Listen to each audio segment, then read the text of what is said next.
Nós vamos ler um texto, aleluia, que está em Gálatas capítulo 2, versículos 16 a 20.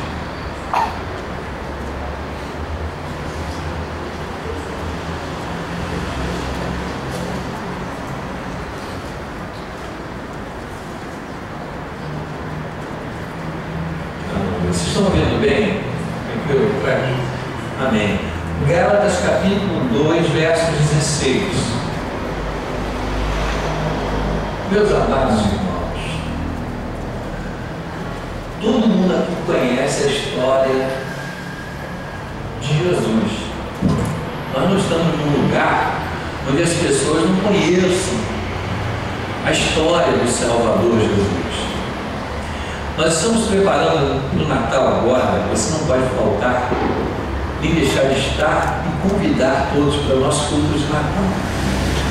Nós estamos ensaiando um coral que pela fé vai cantar. Porque o problema do nosso coral é que ele não temos um coral, mas temos um coral. Porque no momento que o grupo se apresentou, está ensaiando, vai cantar para Jesus. Vai ser o melhor possível. Eu sei que ele vai receber nossa adoração. Outra questão é que nós estamos ensaiando uma peça. Eu faço parte do elenco. A Anne, minha filha que cantou agora aqui no final, faz parte do elenco. A Marcele faz parte do elenco. A minha mãe faz parte do elenco. Então a gente reuniu aqui a família e vamos fazer uma peça. E só tem um médico que a gente não está sabendo se é o Cristiano, o doutor, ou se é o Alan, ou o Renan. Um dos dois vai ser o doutor, porque a gente já está trabalhando isso. E vai ser uma peça bacana, um coração novo no Natal. E a gente vai falar, é um milagre que acontece no Natal. A irmã Emília está mostrando um talento que não pode faltar o dia aqui, tremendo. O pessoal que não acreditou, não tem noção que vem por aí. Então a gente vai fazer uma peça onde a gente vai tentar passar junto com esse coral uma mensagem salvadora de Jesus e um coração novo. Eu acredito que vai acontecer o seguinte: vários corações irão ser entregues, novos sairão aqui nesse evento, porque a mensagem é uma mensagem de amor, uma mensagem de Deus que fala. Então Natal fala de nascimento. Então, a vida de Jesus, a gente tem o nascimento de Jesus. O primeiro Natal foi quando Jesus nasceu. Diferente do Natal de hoje, onde as pessoas estão presentes, celebram, fazem jantar, fazem almoço, faz festa. O primeiro Natal, o que aconteceu ao redor do primeiro Natal foi só tristeza e desgraça. Porque apesar do Salvador Jesus ter nascido, houve um rei chamado Herodes que decretou que todas as crianças até 2 anos deveriam ser assassinadas. Então, no contexto do primeiro Natal, não foi toda essa alegria que a gente tem hoje. Foi um contexto onde lá diz o profeta de Ramá, que alguém ali, eu não me lembro o nome, chorava por seus filhos e pelas suas crianças, porque já não existem mais. Então, era uma profecia que falou da morte dos inocentes, né, que foram sacrificados aos milhares, porque Herodes, naquela fúria, ele dizia o seguinte: Satanás com certeza encheu o coração dele, e ele, porque ele não sabia quem era esse menino Jesus que havia nascido, mas havia profetas que diziam que ele seria o rei de Israel, o rei nasceu para reinar, e ele, como era rei, não ia querer que o outro reinasse e roubasse o reino dele. Então ele manda matar. Como ele não sabia quem era, ele faz o seguinte: eu não sei quem é mesmo, então mata todas as crianças até 2 anos. O que vocês encontrarem pelo caminho, mata todas, porque na dúvida não morre junto. E ele não morreu porque foi guardado no Egito. Engraçado como é que Deus faz, né? Logo no Egito, de onde Deus havia tirado o povo, mas foi o Egito que Deus usou para esconder Jesus quando nasceu. E aconteceu exatamente isso. Esse é o contexto do primeiro Natal. O Natal é isso aí. A gente vai falar de outras coisas na época certa. Nós estamos aqui falando sobre... eu quero falar de um outro momento da vida de Jesus.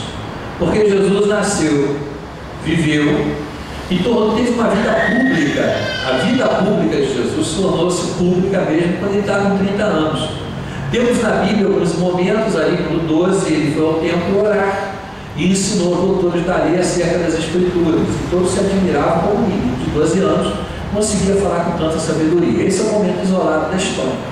Mas como a idade adulta, a maior idade para o homem na época de Jesus era aos 30, só aos 30 anos, então, numa sinagoga, ele entra, pega o rolo dos livros do profeta Isaías e pega o texto que nós temos na Bíblia, em Isaías 53, e quando ele lê, falando do sacrifício do Cordeiro de Deus, que realmente viria para salvar o mundo, ele diz, enrola aquele rolo e diz, hoje se cumpriu isso aqui. E todos ficaram furiosos porque ele disse que a palavra do profeta Isaías havia se cumprido naquele dia. E acharam que aquilo era uma heresia e jogaram ele para fora, porque o povo não reconhecia nele autoridade para que ele assumisse essa posição de ser o cordeiro e de dizer que ele é aquele do qual o profeta Isaías havia dito. Ali é o momento que marca o início. Ele vive 3 anos e meio de ministério. Tudo que Jesus fez, que ficou como legado para nós, fez em 3 anos e meio. Só. Muito pouco tempo. O que é 3 anos e meio? Mas esse homem chamado Jesus, que na verdade é Deus, em forma humana, 100% Deus, 100% homem, ele abre mão, Filipenses 2 diz que ele abre mão dos atributos que só Deus tem, Pai, para na condição de filho, tomar a forma de homem, e na forma de homem o menor entre os homens. Efésios capítulo 2 fala sobre isso. Então, melhor de corrigindo o que eu falei com Filipenses em Efésios capítulo 2. E ele fala que Deus o exaltou sobremaneira e deu um nome sobre todo nome nos céus, na terra e debaixo da terra. Então o Senhor Jesus Cristo, meu amado irmão, faz tudo o que faz em 3 anos e meio. Mas em 3 anos e meio ele consegue mudar a história da humanidade. Hoje nós, querendo, acreditando ou não em Jesus, esbarramos sempre com a C e o AD. O antes de Cristo, o ano Domini, depois de Cristo, marcou o calendário da humanidade. O mundo vinha de um jeito, depois que Jesus nasceu, passou a ser de outro jeito, nunca mais foi o mesmo. A história da humanidade muda radicalmente a partir de Jesus, assim como também acontece na vida das pessoas que abrem o coração para Jesus nascer ou entrar. Quando Jesus entra no coração de alguém, ninguém que tem Jesus realmente entrega a vida a Jesus vai ser a mesma pessoa depois que entregou a vida a Jesus. Não dá para ser. Então, com certeza, todos os cristãos verdadeiros que aceitam a Cristo têm o antes de Cristo, que normalmente não nos interessa. Eu particularmente não gosto de ouvir testemunho de passado de ninguém. Eu gosto de ouvir o testemunho a partir do momento em que encontrou com Jesus. Eu sou daqueles que querem ouvir o que de maravilhoso Jesus fez e está fazendo. A desgraça do velho homem não me interessa. Eu acho que todo mundo sabe o que é velho homem aqui, porque viveu também, a maioria viveu uma vida fora do Senhor que não interessa para a gente. Mas desde o momento em que você entregou a vida a Jesus, aí sim, você passa a ser uma nova criatura, e aí você vive em novidade de vida. Esse é o novo nascimento que o Senhor Jesus pregou, deixou para nós como desafio.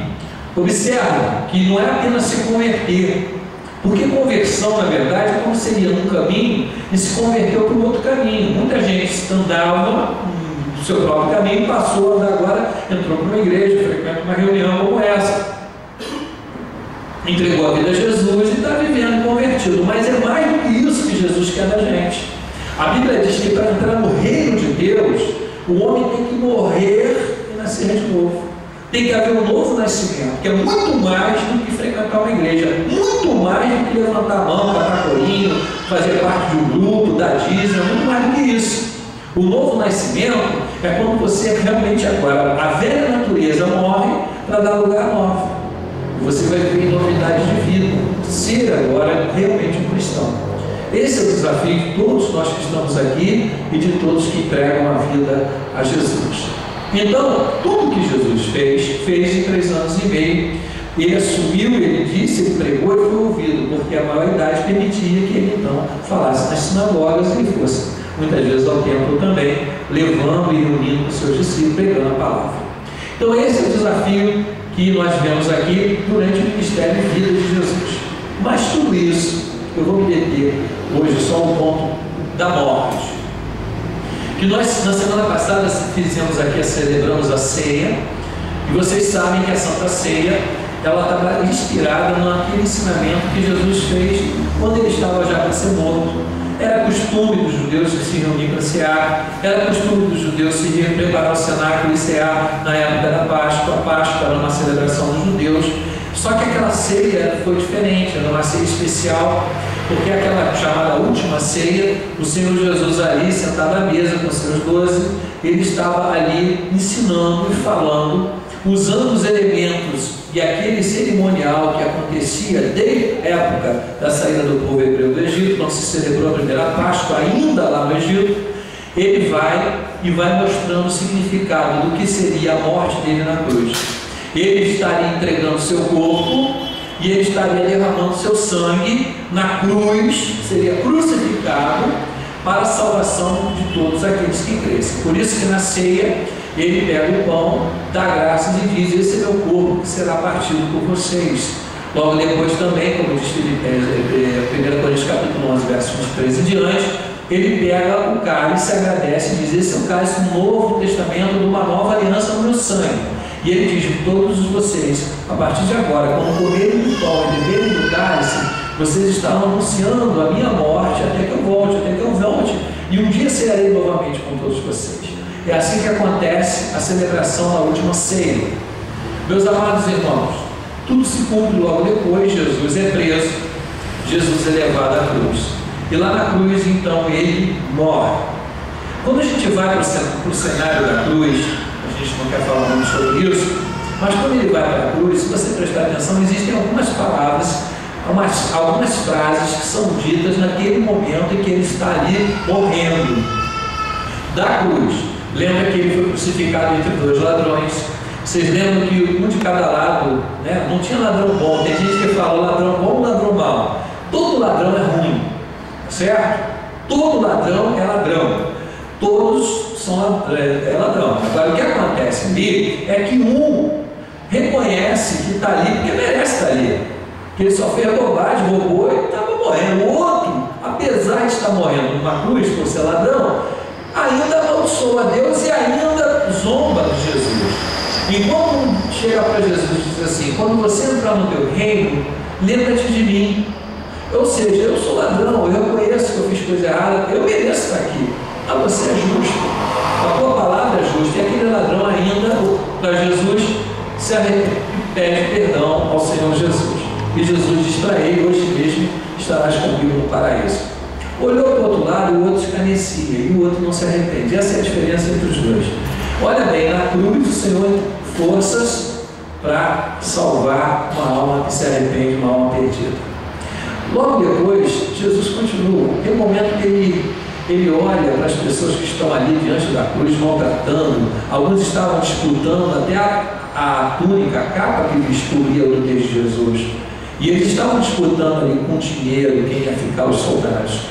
E ele diz da cruz: Eloi, Eloi, lama sabachthani, em aramaico, que diz: Deus meu, por que me desamparaste? Ele se sente sozinho ali, porque na verdade o Pai de Deus era ele um só. Mas naquele instante da morte, ele era sacrifício, ele era cordeiro que morria para salvar as pessoas.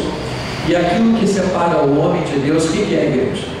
O pecado. E ali naquele momento ele está tomando o pecado não dele, mas de toda a humanidade, daqueles que estavam ali, dos que tinham morrido antes pela fé nele, que ainda não tinha nascido, e nós que hoje cremos que ele já veio e morreu lá atrás, 2000 anos atrás. Nós também temos a mesma fé. Quando ele morreu ali, ele está se sacrificando por todo esse povo que existiu, que ainda vai existir, que vai confiar e crer no sacrifício dele naquela cruz.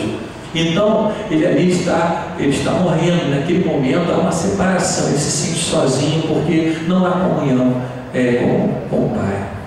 Ali na cruz também, ele continua morrendo e ele diz: perdoa, Pai, porque não sabem o que fazem.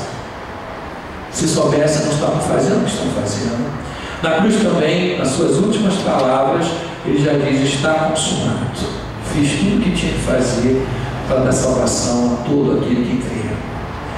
E a Bíblia diz que ele diz: Pai, na tua mão entrego o meu espírito. E diz a Bíblia que ele morre fisicamente ali, o corpo, ele simplesmente morre. Então aquilo tudo que acontece na cruz, a crucificação de Jesus, se você pegar o que dizia o profeta Isaías no capítulo 53, muitos séculos antes de Jesus nascer, o profeta já dizia no passado, falando acerca do Messias, do Hamashia de Deus, e ele dizia o seguinte: ele, pelas suas pisaduras, seremos sarados. O castigo que nos traz a paz, ele anunciou assim: ele tomou sobre si. Ele tomou sobre si as nossas transgressões. Ele morreu exatamente por nós. E ele falou isso muito antes de Jesus nascer. Quando Jesus fez a obra redentora na cruz, ele cumpriu 300 e poucas profecias que estavam escritas no Antigo Testamento acerca dele. Todas se cumpriram nele. Todas se cumpriram nele. Então foi tremendamente... Ok. Todas elas vieram se cumprindo nele, e tudo aquilo aconteceu porque ele é um Deus tremendo. Amém, igreja? Então agora vamos prestar atenção no que nós vamos ler agora. Eu disse tudo isso e só quero completar falando de um homem que não andou com Jesus. Ele não foi um dos 12. Ele foi alguém, pelo contrário, ele era um judeu fariseu, do grupo dos fariseus. Eu já falei muito sobre ele e tinha dupla cidadania. Era judeu, mas também era romano, por cidadania romana. E esse homem chamado Saulo de Tarso perseguiu muito os cristãos, aqueles chamados do caminho que estavam nascendo, os seguidores de Jesus. E eu contei para vocês aqui que esse Saulo de Tarso, um dia, pegou autorização dos guardas do templo e foi em busca de todo esse povo que estava começando a fé. Jesus tinha morrido, mas ficaram os 12 e ele foi, muitos estavam se convertendo, e ele foi para aprender, matar, fazer a festa. Esse Saulo de Tarso, no caminho de Damasco, está em Atos capítulo 9, viu uma grande luz, caiu por terra, entregou a vida àquela luz que apareceu no caminho dele, e ele perguntou: quem é ele? Eu sou Jesus, a quem você persegue. Jesus já tinha morrido, ressuscitado, ido para os céus, mas aparece no caminho de Paulo, no caminho de Damasco. Saulo, que agora, entregando a vida a essa luz que brilhou no caminho dele, chamada Jesus, deixou de se chamar-se Saulo para se chamar Paulo e se tornou muito mais do que um homem chamado Paulo. Ele se tornou apóstolo Paulo. As cartas que nós temos no Novo Testamento, a maioria delas, foram escritas por ele para as igrejas que ele fundou em várias cidades. Enquanto os 12 que andaram com Jesus, tirando as de Judas Iscariotes, que se matou, substituído por Matias, tirando essa turma, ele foi o único que pegou a visão, a mensagem de Jesus, saiu das 4 paredes, saiu da sua Jerusalém e foi para outras cidades levando a palavra. Por isso, ele passou pela cidade de Colossos, passou pela Galácia, passou por Corinto, passou por Tessalônica, passou por Éfeso, e em cada lugar que ele passou, ele plantou igrejas. Por isso, depois ele, com as suas igrejas que cresciam nessas cidades, ele escreveu as cartas que nós temos nas Escrituras, escritas por Paulo, as igrejas de Éfeso. Tem muita movimentação na igreja. Eu vou pedir, por favor, para não ficarem se movimentando durante a mensagem. Bom, ele vai, parte para essas igrejas, escreve para que todas aquelas igrejas fossem fortalecidas pela sua mensagem. Por isso nós temos carta a Corinto, aos Gálatas, aos Efésios, a Tessalonicenses. Então é o apóstolo Paulo. Esse apóstolo Paulo, que antes perseguiu a igreja, como muitos que a gente conhece foram, antes de entregar a vida a Jesus, pessoas até religiosas, outros até perseguidores do Evangelho, outros que eram contra os Evangelhos. Quanta gente sabe, quantas vezes você não entendeu o comportamento de um cristão e falou mal, e atacou, e blasfemou, e perseguiu, e um dia você também conheceu Jesus e mudou a sua maneira de pensar. Assim também foi com Paulo. Ele entregou a vida a Jesus, ele perseguiu, ele chegou a consentir na morte, o desterro de alguns homens de Deus, mas quando ele entregou a vida a Jesus, aquilo ali mudou. Sabe o que acontece? Ele agora começa a viver uma vida. Eu quero agora começou a pregação dessa noite, por isso que eu peço que não se movimente, que não ande, por isso, para que ninguém se disperse. A mensagem começa nesse momento.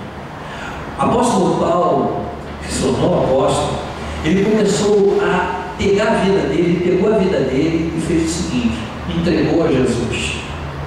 Quando ele pegou a vida dele e entregou a Jesus, logo a vida já não era mais dele. Quando você entrega alguma coisa a alguém, não lhe pertence mais.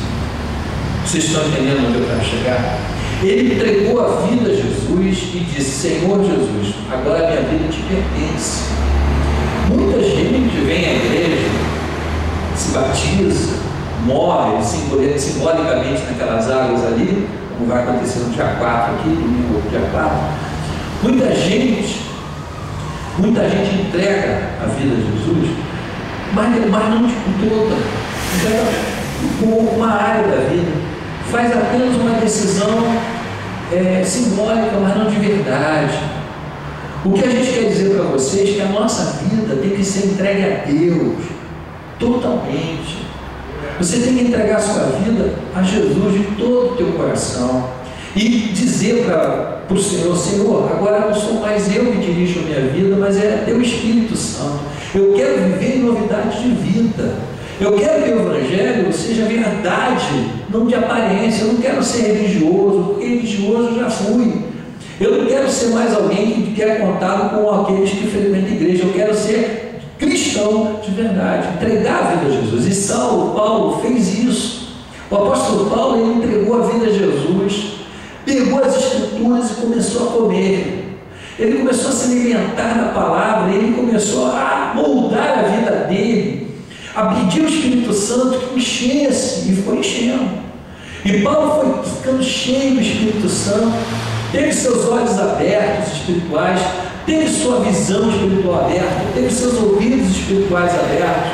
O Espírito Santo começou a trabalhar nele, e ele foi um homem tão iluminado pelo Espírito, que ele foi usado pelo Senhor para ensinar, para doutrinar a igreja. Aqueles pentecostais cheios do Espírito Santo, que foram queimados por essa promessa do Espírito, que você encontra em Atos 2, depois vai ver a igreja de Corinto, que é uma igreja que ele plantou. Aquele povo começou a buscar o Espírito Santo, começaram a falar em outras línguas, começaram a profetizar, começaram a fazer milagres, maravilhas, curar doentes, tremendamente. A igreja crescendo, o número de cristãos sendo salvos, morrendo, sendo mortos, sacrificados, mas não negando a fé. Essa turma toda continua avançando, crescendo, se multiplicando, e aquilo vai acontecendo. E o que ele faz? O Espírito Santo dá a ele discernimento para ensinar como lidar com os dons, a mostrar porque os dons são maravilhosos, mas tem um dom que é mais excelente ainda. Por isso que 1 Coríntios capítulo 12 fala dos dons espirituais, dons vocais, dons de poder, dons de maravilha. Mas você vai para 1 Coríntios 13, ele diz: o amor, ainda que eu falasse a língua dos homens e dos anjos, ainda que eu tivesse toda a ciência, todo o conhecimento do mundo, toda a riqueza, pegasse minhas bens, vendesse, desse aos pobres, ainda que eu pegasse meu corpo, desse para ser queimado em praça pública, se eu fizesse tudo isso, mas sem amor, nada disso vale nada. Aí ele diz: o amor é o dom supremo, o cristão tem que amar. Ele fala isso. E ele vai mostrando e dando testemunho e doutrinando a igreja. E esse homem vai vivendo uma vida que não é mais a vida que ele vivia. Ele começa a andar, como diz o livro, em seus passos que faria Jesus. O livro até sugerido por mim, para quem me comprou comprar. É um livro que o escritor diz o seguinte: nessa situação, o que Jesus faria se estivesse nessa situação que você está? É exatamente isso que você tem que fazer. Como é que você sairia dessa situação se fosse Jesus que estivesse naquela situação? É exatamente assim que eu tenho que fazer. Então, Paulo, ele começa a viver tão íntimo de Jesus, tão próximo de Jesus. Vamos concluir. Que ele começa a não viver mais. Quando ele percebe, ele acorda, ele olha no espelho, ele já não encontra o Saulo mais. Ele olha o apóstolo. Ele, quando vai no espelho, ele vê uma outra pessoa, um outro homem transformado por Deus, um homem que jamais ele poderia, com seus meios naturais, conseguir se tornar. Ele precisou do sobrenatural do Espírito Santo e dessa palavra, que não tem outra receita para deixar para vocês, para se tornar um homem ou mulher de Deus. Tem que ter o Espírito Santo e tem que ter a palavra de Deus. Lê comigo, que agora vamos em segunda pregação. Gálatas